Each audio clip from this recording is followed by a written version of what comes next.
Hey everybody, welcome back to the Spin Rack. I'm here with my boy Petey. Today we're looking at Operation Fortune, Ruse De Guerre. Okay, so I'm here with Petey. Petey, what are you thinking about this, bro? It has Jason Statham action. It looks like it got Audrey Perez, Hugh uh, Grant. Audrey Plaza. That's her name, right? I think I said the wrong name. So let's see what it is. It sounds like it's going to be wacky. Let's see what happens. It's a Guy Ritchie film, right? Yes. As a private contractor, you possess a unique set of skills.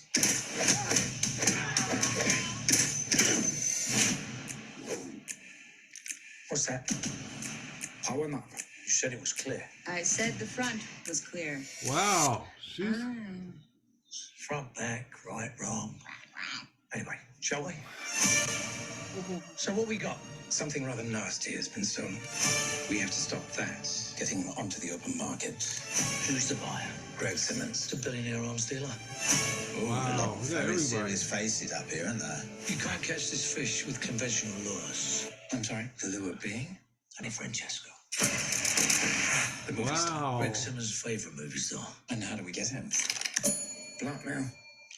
Ruse De Guerre.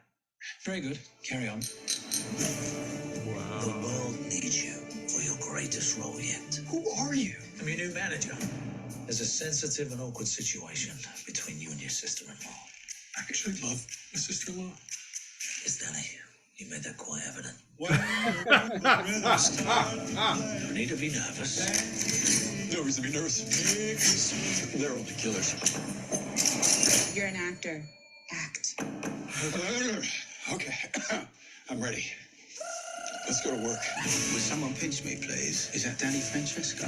What's next for you? I'm playing a mysterious self-made billionaire. You just described me. Shadow me. Do whatever I do. I shouldn't be watching this trailer. It looks too Where good. Greg was Brian from was amongst you last night. The Ukrainians. I can get inside the Ukrainians. I hope you take them to dinner first before you get inside of them. Sexually. They're gonna kill you now. We'll shoot them first then. Tidy. What happened? You recognize your awesome fortune. That is a sexy name. Cover's blown. We're burned. What do I do? The movie star's gonna melt. You stop Danny Francesco. You stop Greg Simmons. You let me worry about that. Everything one out of the trailer. What are you gonna do with that? I'm gonna shoot at them, Danny. So you weren't seen by anyone? Yes. That's a yes. You weren't seen by anyone? Yes. Or a yes, you were seen by someone? Yes.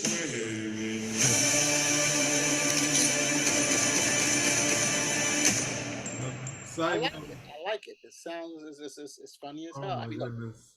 I like it. I definitely like a lot of movies directed by Guy Ritchie put together. I mean, I love the snappy dialogue that they have. And here, of course, Jason Statham can't beat that. Statham can't beat that. The very fact that we're seeing, what can I believe? Hugh Grant is a bad guy. I think that's hilarious. You know, so yo, I'm all in right now. It's like this is a funny concept. Well, I like Guy Ritchie films, but one of my favorites is Revolver, which is based like on kind of playing chess. You seen that? So Yeah, it's I've like, seen it. huh? I've seen it. I love that movie. So that well, I like Rock Roller, Uh, obviously the early ones. So those ones are kind of in his wheelhouse, are really amazing. So this is definitely in his wheelhouse. Has some humor, but you have a lot of fun, a lot of characters. It just looks like it's gonna be really great. We're gonna be doing the Mandalorian next. It's got some big, but it's only a teaser, so maybe. But yeah, this looks really good. I'm glad that we were looking for other things, and when I saw this, so this one is a definitely go to the theaters and see it. And you got Aubrey. I think I got her name all wrong, but Aubrey Perez Plaza. Keep messing it up. Damn it. but she's doing a different character outside of her wheelhouse, but it's still a fun character in there too. And I don't know who that new Bill Bellamy is, the black dude in there, but hopefully, he looks like he's going to be a new mainstay in Hollywood. You're crazy. I don't know who the guy is either, so I'm not too familiar with him. Carrie Eloise was there. They said he's going to be part of the whole thing. And Carrie Eloise is always funny. He's been supposed to be the new was it Errol Flynn since he came out, and he did comedy, and somehow he did Saw and made himself a name again, and he'll always be working. But it's good for someone like him who's always been in movies, always seemed. Well, I don't know anything about him, but he seemed like he would do anything, anything that's available. Not no standard directors. He didn't have a career path. Starting out really strong. Him and Robin Wright in the Princess Bride, and basically his career is just gone everywhere. So that's this kind of career you kind of want. And he's funny. That's another thing too. We got to give him that. So I give him. He's always been at the precipice of stardom. Yes, yeah. But when you see him sawing off, he's been in so many comedies. When you see him sawing off his foot, and you believe it. That's the thing where he's done all that other stuff, Robin Hood Men in Tights and all that other things. But he's a talent. So they got a lot of people in here that are talented. This looks like a lot of fun, and I want to see it. Can't wait. I think I'm down with you too. I think the brother's name is Bugsy Malone. So what? He's a rapper. Okay. More power to him. He's in this thing. Usually, whoever they pick in there is usually solid. So. Well, look, I just want to give a shout out to The Gentleman. I thought that was a pretty good movie done by Who? you. The Gentleman. Oh yeah. That was really good too. But let's not forget he also did Aladdin. So Sherlock Holmes. It's interesting. He puts down Aladdin's probably his biggest box office hit, but he doesn't put that down. He puts down Sherlock Holmes. It's a big hit, so it's just always interesting to me what people put down when they put down their bios.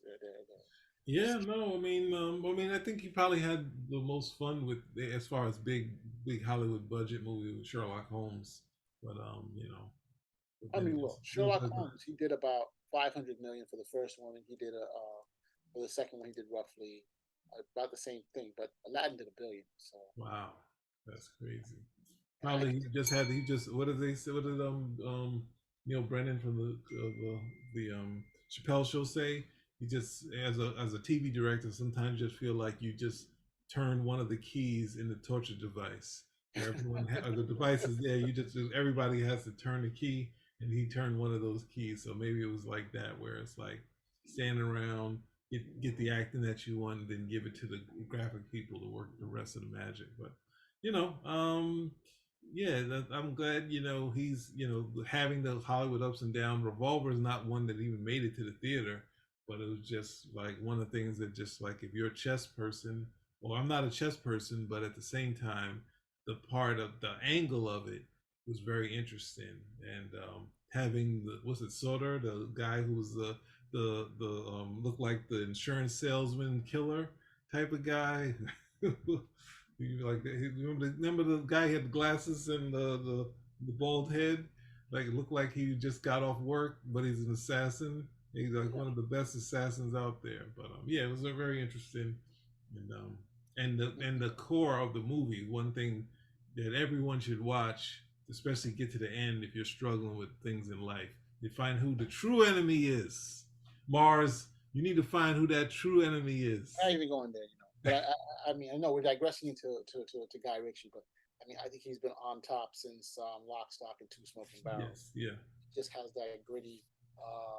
Again, the dialogue between the characters is just fantastic. Number one, it has that whole, at least its earlier ones, you have that whole earthy English, vernacular going, accent going through, and it's so fast and snappy. Boom, boom, boom, boom, boom, boom, boom, boom, boom. So I definitely like that. He did do last one was something called Wrath of Man. I'm looking here, but I never saw that one. Oh yeah, I don't think I've seen that either. That's with again Jason Statham, and Statham has been. Oh, maybe that's the one with the robbery, right? That's it. Yeah, that's yeah, so I did see that. I mean, what am I saying? I know my wife is big on all of those Jason Statham movies, so I've seen that. I think the only thing I haven't seen was the second second Sherlock Holmes. I haven't seen that yet. I think to me, the biggest disappointment, and it was not a disappointment. I think I liked. I talked this with Cal. We had a review of King Arthur, and Oh yeah, okay. I think it's just that people didn't understand what it was, but it was a different take on it. And of course, basically, it's like a London, London in King Arthur's time. That's basically what it was. Mm-hmm. So, and I think a lot of people are like, nah, I'm not crazy about that, but it is. Charlie Hunnam was in it, so I thought it was cool. But Yeah. hey, what are you do? It works sometimes, and sometimes it doesn't, right? That's how magic works. I think the disappointment in his career is not being able to do more rock rollers because the hint was that they were going to do more. It just Yeah, yeah, didn't sell enough to do like they're planning on doing like three of them. It ends kind of on a cliffhanger. You don't find out what happened. Now the other idea is Danny Newton is such a huge person. She could survive for the next 3 or 4 stories, you know. So, but yeah, that was one of my things that I was just like watching it. I was just like, people don't like understand it when I pointed out of describing something and then showing you it. That's the thing. As a storyteller, it's hard. You're not supposed to tell something and then show it, but at the same time, when you do it well, it because you put a picture in your mind when you tell the story, but then when you show it, it's kind of. But in Rock Roller, they would tell you what happened, and then next thing you know, they would go through the scene, and it was almost even better to see it to be better than what was in my head. So that shows a master storyteller. So I always wanted to see more of that. That was a cool hook because I first saw that in what's that thing in Designing Women, and my grandmother used to watch it. I'd be like, hey, this is the woman with she says this huge melon woman. She has these huge breasts, and then when you see it as a person, you're like, it's not really that big, but at the same time, it's interesting that they would do it. They wouldn't be afraid to do something where in the person's head it would be that person's perspective, and it's not the same as your perspective, and that can still work as a storyteller. So, anyway, that's it for this. Unless you have anything else to say, right? Oh, I'm down with what you said. I'm cool with it. Spin the rack. Out.